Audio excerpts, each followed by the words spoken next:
নতুন নতুন ফেসবুকের মধ্যে কাম করতেছ, যখন ভিডিও আপলোড করবা তোমার গ্রামের জন্য বন্ধু বান্ধব আছে আর গ্রামের জন্য মানে কিছুগুলো পোলাপান আছে মানে নিজের মানে খুব মানে স্মার্ট মনে করে। এই পোলাপানগুলা ভিডিও দেখে আরে কবে উর্দু ভিডিও আপলোড করছে না, এগেছে 2 বছর যোগ্যতা ভিডিও আপলোড করে, ভিডিও বানায় ফেসবুকের মধ্যে দেখা যায় কি বেয়া। তো বা বলে বলুক তুমি ভিডিও বানাইয়া থাকো, time to time video upload করো, তুমি ধরো যে মেহনত করো, মেহনতের ফল একদিন পাবা।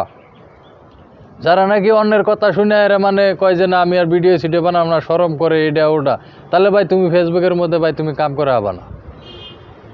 একদম ঠিক কথা। এরা কি কয় কই গিয়া ওইটা যদি তুমি মাইনা যদি ফেসবুকের মধ্যে কাম করে আরো তাহলে ভাই ফেসবুকে কাম করা হবা, আর যদি না মানো তাহলে ভাই কাম করা হবা না। একদম খাঁটি একদম রাইট কথা এটা।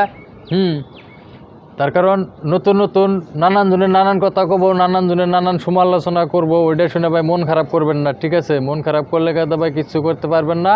আপনার যদি ফেসবুকের মধ্যে যদি কিছু করতে চান, যদি আপনার যদি কিছু অর্জন করতে চান, তাহলে দেখেন যে আপনার মন মতলবে আপনি কাজ করে যান, কারো কথা শুনবেন না, কারো কথায় মন দিবেন না। তো কথা এড়ে কবার নিকে চাইতেছি যে যে মানুষগুলো নাকি আপনারে এখন মানে কইতেছে যে মানে ভণ্ডামি আরম্ভ করছে, পাগলামি আরম্ভ করছে, ফেসবুকের মধ্যে খাইয়া কোনো কাম নাই, ভিডিও ছাড়ে, ফটো ছাড়ে, এই মানুষগুলো লাস্টে দেখবেন আপনার পেছে পেছে মানে ঘুরবে যে ভাই কীভাবে করে কী করলাম, আমার একটা ভিডিও বানাই দাও, আমার একটা পেজটা ফলো করে দাও, আমার পেজটা অল্প গ্রো করে দাও, একটা প্রমোট ভিডিও বানাও। তো ভাই ধৈর্য ধরেন, ধৈর্য সহকারে কাজ করেন, সবাই আপনার পাশে আসবে। এখন খারাপ বললো, দ্বিতীয়ত আপনাকে খুব ভালোবাসবে। তো সবাই আপনাকে ভালোবাসবে। নেক্সট ভিডিও মিলতেছে।